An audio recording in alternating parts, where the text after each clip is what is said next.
Hey, I'm assuming you're here to learn more about the Oxbridge interviews, how to best prepare, and what you can expect. But equally, if you're here just because you're curious or you want to know how to prepare for interviews at universities more generally, then feel free to stick around because a lot of these points are going to be applicable to all university interviews. If you don't know who I am, hey, I'm Jade.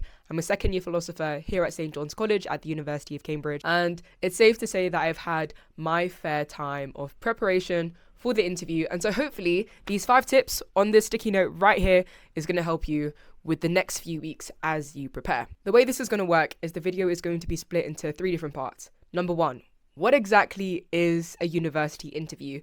One specifically at Oxbridge, so that's going to be Oxford University and Cambridge University. Second of all, what are the 5 tips that I would recommend you do to prepare yourself for these interviews? Number 3, I'm going to talk a little bit about my interview experience, what I wish I knew, what I did well, and so hopefully that should give you an idea of what to expect and what you can avoid. Now, what exactly is the point of these interviews? Essentially, Oxbridge interviews mimic a supervision at Cambridge or a tutorial at Oxford. The main thing that a lot of your interviewers are going to want to test is teachability. Teachability is seeing how well you can learn new concepts, how well you can just work in a supervision tutorial environment, because this is specific to institutions like Oxford and Cambridge. And this is literally the main way that we interact and learn our content. And since being at Cambridge, I can genuinely say that my supervisions have basically felt like my interview. Now, the interviews can come in many different shapes and sizes. You can have pre-reading before the interview. You might have to do an exam before your interview. You might have to talk about your personal statement, your coursework, written work. You might just get asked a random question that your interviewers specialize in. So make sure that you research into your interviewers, for example, because you will find on the website what exactly they specialize in, and 9 out of 10 times they will ask you questions based on what they are specialized in. The interviewers are actually on your side. They want you to do well, they want to teach you, and they want to see if you actually like the subject you have applied for. You want to keep that in the back of your mind when you are preparing for your interview. Genuinely get curious and enjoy the process. Let's now talk about how exactly you should approach this process in question. I have 5 things written down right here that I think are crucial, and so let's start with number 1. You need to know your personal statement and anything else you shared on UCAS and to the university like it is the back of your hand. Something you can do with the personal statement is put each sentence on its own separate line, print it out. I personally printed it out in landscape, and then annotate it. So when you're annotating, you want to make sure that you're able to explain key concepts that you've mentioned, provide summaries for anything that you've mentioned, whether that be a lecture, book, chapter, article, and also any questions that you have based on your personal statement. Because there are going to be some things that you now don't really agree with, or any topics that come to mind that link to what you have written. And being able to think dynamically about your personal statement is crucial. Something I will say is there is a likelihood that you won't even get asked questions about your personal statement. But the reason why you still want to be pedantic and well prepared is because there is still a possibility of you being asked questions on your personal statement, because you've literally submitted it. So the best thing you can do is literally prepare for what you have already submitted to them, because you know that that is something that you can control. In a very similar way, if you submitted a portfolio,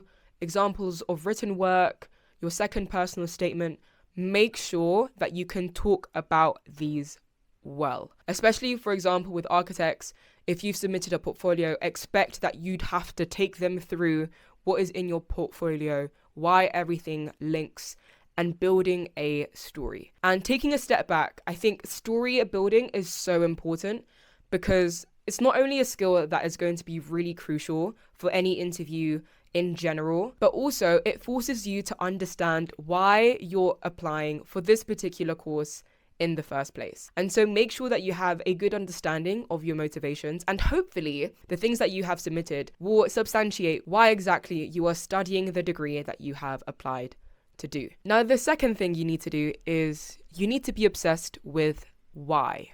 Ask why before you tell them how. What I mean by this is a lot of people are unfamiliar with the concept of breaking down the question and breaking down the concepts before they even tackle the main problem. Say you were asked a question like, if you were in power, how would you structure your government? Before you even answer a question like that, define your terms. Now, as a philosopher, that's something that's incredibly important because defining your terms will determine how you subsequently answer the question.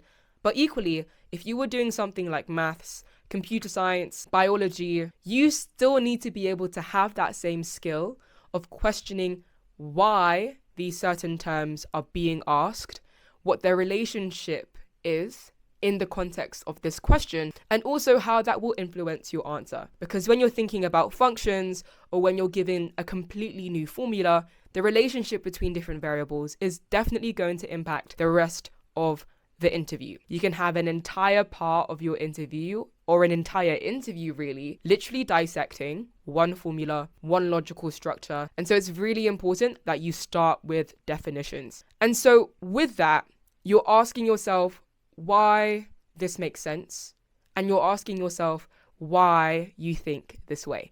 Because as you answer the question, you will find that there are going to be different perspectives that come to mind that will make you want to change your definition. And this is important because when the interviewer can see that you're thinking outside the box, you're considering different perspectives, and you're still trying to think about whether or not your initial definition is still relevant, that is telling them that you care about what is happening in the question. And equally, you have a curiosity and you've built an intuition to think like an economist or a philosopher or a mathematician, because asking these fundamental questions will build up your answer. Point number 3 is you need to think of a structure for your answers. Now, I know people who do not prepare for the interview and still do really well. But when you're in a situation where you're not familiar with the interview process, you're stressed, one thing that can help you a lot is actually leaning on a framework to structure your answers. So I'm going to share one of the frameworks that I find to be really useful as a philosopher, but also more broadly when it comes to answering questions in general. The first thing you want to do is define your terms. So define what you mean by government. Define what you mean by power. Second thing is to think about the relationship between these two terms. What is the relationship between a government and power? And why are they relevant in the context of this question? The third thing is being able to think about different perspectives. And what's really important in this particular part is to actually provide examples. You can think about governments from different economies, Western, third world countries. You can think about power to be authoritarian, etc. But making sure that you can give examples will make it more clear to you what you're trying to do and make it really clear to the interviewer that you know your stuff. The fourth thing is now being able to think about whether or not your definition is now going to change. When you consider other perspectives, you will find that there may have been some certain factors that you just didn't consider when you initially defined your terms. And so before you even answer the main question, perhaps you want to redefine the way that you looked at the question before you provide your answer. Because often the way that you understand the question is going to determine your answer in the end. And by taking a definition-based approach, it's really easy because you're essentially just looking at definition 1, factors that influence this definition, seeing how this definition changes if it does. If it doesn't, explain why, and then explaining why your answer therefore makes sense based on your definition. And so when you have a structure like that, when you're practicing your interviews, you will get a lot better at just articulating your thoughts in a structured manner so that you don't forget what you're talking about and your interviewers can follow what you're saying. And so even though it's going to be an entirely new experience, you know how you should be taking your first step. There are other ways in which you can think about structures too. I like to think about the extent to which one factor is more significant than another. I also like to think of a spectrum. So literally imagine a number line and think about to what extent is a term close to X versus Y. And another way I like to think about things is through a Venn diagram. So are two terms mutually exclusive? Do you think that they can also have the same characteristics? And if so, why does this matter? Now, the fourth point is incredibly important, and that's being able to listen to the interviewer. Now, a problem that interviewees will have because of stress or because they want to steer the interview to accommodate for their strengths is that you forget to answer the question that was initially asked of you. Now, the reason why this is incredibly important is because the interviewer has a destination in mind. I'm not saying that they have a particular answer, sometimes that might be the case. In other scenarios, it's a case where they want you to try and dissect certain parts of the question and see how you think based on that. And so if you end up thinking that a question like, if you were in power, what sort of government would you structure? If you end up thinking that you have to come up with a policy as opposed to coming up with a government structure, already you are on the wrong path to this question. Now, again, the interviewers want to be on your good side. Now, I'm not going to say that you're going to have the best interview experience. There are going to be interviewers who are going to be like the bad cop, some who are the good cop, and sometimes you just have to firm it because you can't control who's going to interview you. But what you can do is make sure that you are being attentive to what they're asking, because if you have any clarifying questions, please ask them. Otherwise, you're not properly listening or paying attention to what they are trying to get out of you. And so make sure that you ask questions. Don't be scared to do that because, again, in a supervision or a tutorial, that is very normal. If you do end up going on the wrong path and you find that, actually, I forgot what the question was asking me, ask them to repeat it again, or ask them whether or not you're on the right track. It's completely fine for you to do that and use this as an opportunity for you to learn. Now, the final thing that I would recommend you do is to practice. This is really obvious, but this is so important. With practice, you can use anyone to help you practice. When it comes to Oxbridge interviews, they are going to be very college specific and very subject specific. So don't start thinking about questions like, oh, tell me a time when you worked in a team. They will ask you questions about concepts that you may be learning in first year, or concepts that you've mentioned in your personal statement, or just in wider context, for example. Now, importantly, you do not need to revise first year content in order for you to do well in the interview. However, when you are thinking about how your current studies apply to first year content, then that will be a lot more useful for you, because if you can understand fundamentally why differentiation is what it is, then when you're asked a question about a formula that you've never seen before, but you understand that actually this looks like I can differentiate it because it looks familiar to me and it's very similar to another function that I've seen before, you're able to apply what you've learned in class and from your wider reading to an unfamiliar concept. And again, this is going to show that you are teachable. And if you don't get it, the interviewer will guide you. So listen to their hints and listen to how they are guiding you, because they're trying to get you to a certain destination. Now, when it comes to mock interviews, it's really useful to interview with people who are doing similar subjects to you, the same subject to you, and also with people who have done the thing before. And so being able to get mock interviews from actual students themselves is really useful, because then you're actually being tested by someone who you don't really know, and also someone who knows what they're doing because they've been successful. And so ways in which you can get these interviews is literally online, looking at your school alumni system, and also just reaching out to people on LinkedIn, for example, or through family, friends, etc. Now, when it comes to interviewing with your friends, something that's really useful is being both the interviewer and the interviewee. The reason why it's useful to be the interviewer is because you get to think about what an interviewer would want to ask you. And you also get to pick up on different habits with how people answer questions. And so you will find that certain people are going to be a lot better at answering the questions directly. Other people may need a little bit more push to actually get to the answer. And so when you're actually seeing how people answer, it will also influence the way that you answer as a result. And now, in the age of artificial intelligence, ChatGPT and other language learning models can be really useful. On ChatGPT, there's actually a little voice thing that you can use, and you can literally just chat with chat, and you can prompt it in a way in which they are essentially mimicking a Cambridge or Oxford interviewer. Since starting my time at Cambridge, I have taken an interest in many things, including law, land economy, and building new skill sets. And so I'd like to say a huge thank you to Brilliant for sponsoring today's video. Now, if you haven't heard of Brilliant before, I'm afraid you've been living under a rock. This website has been a game changer, especially for someone who is really interested in learning about a lot of things outside of her degree, whether that be maths to even data analytics.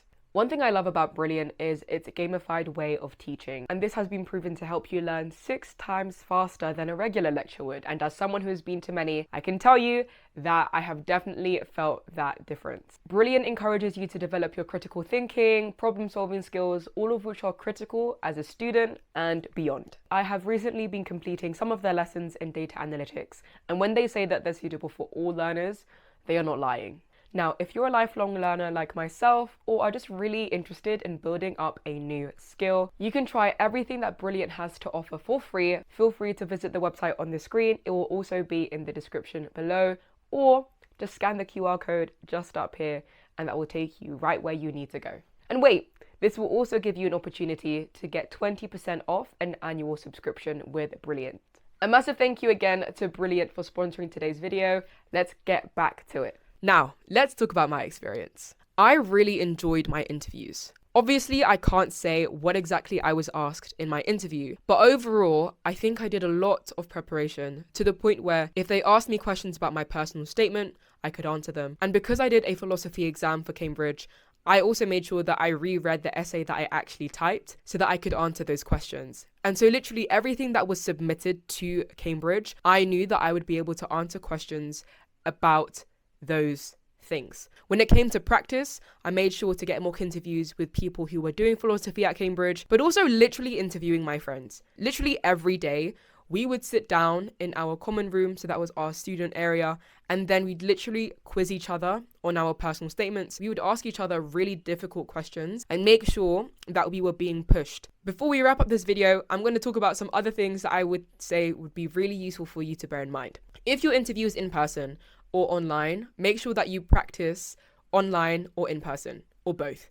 I would definitely recommend doing both, especially if you are doing an online interview, just because sometimes it's easier to organize stuff in person with your friends, but definitely organize online calls with each other to see how you act on Zoom, because you want to make sure that you're holding eye contact with the camera and being able to just talk confidently online, because that's not something that people are used to. Another thing you should do is participate more in class. Any chance you get to just talk about your thoughts is implicit preparation for the interview, because you're able to just practice articulating your ideas and also think about whether or not what you're saying is actually relevant to the conversation. And also, it means that you get to enjoy your A-level subjects a little bit more, and often your A-level subjects can help you a lot with the interview, whether that be making any synoptic links or making sure that you actually understand fundamentally why things make sense. Another thing that's really useful to know is you don't have to get the questions right in order for you to have done well in the interview. People think that it's a case where you're the most successful if you get the most number of questions right. Though that might be the case, correlation is not causation.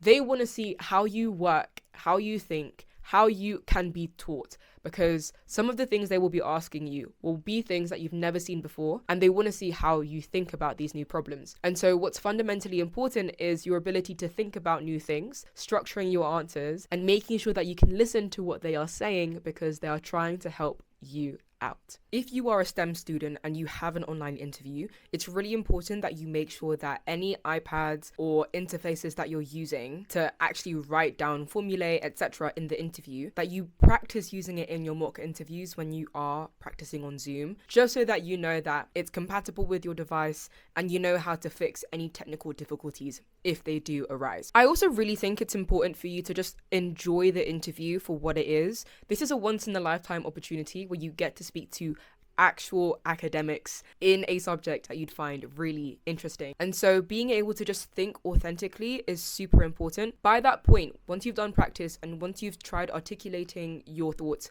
confidently and clearly, don't try and obsess over, oh, I have to follow this framework in order for me to be successful. I think it's just a case of letting your mind engage with what is happening in front of you. So literally think out loud. Tell them what you're thinking. They will help guide you genuinely. Obviously, it's not going to be all rainbows and sunshine. You are going to come across hurdles. I remember my second interview didn't go as smoothly, but again, you will have many opportunities during the interview to just show how you think. So don't be too afraid to get things wrong. Don't obsess over the questions at the end. Instead, use it as an opportunity to either ask them about what they do, what they specialize in, or anything that you found interesting during the interview as well. But don't think that this is going to be the make or break for your offer, because it's not going to be the case. Now, I think that encompasses most of what I would say is important for your interview preparation. And also, if you're interested in a mock interview, please feel free to check the link in the description, because I've been providing the service since last year and so many students have found this useful. You basically get an opportunity to speak to someone who is studying the very course that you've applied to at Oxford or Cambridge. I would just like to say a big thank you to Brilliant once again for sponsoring this video. do check out the link below to ensure that you get to try it out this year. And I really hope you enjoyed this video. Let me know if you have any questions or concerns. Keep me updated because I would love to hear how you guys found your interviews. A massive congratulations if you have heard back and you have an interview. Don't worry and try to enjoy it as much as you can.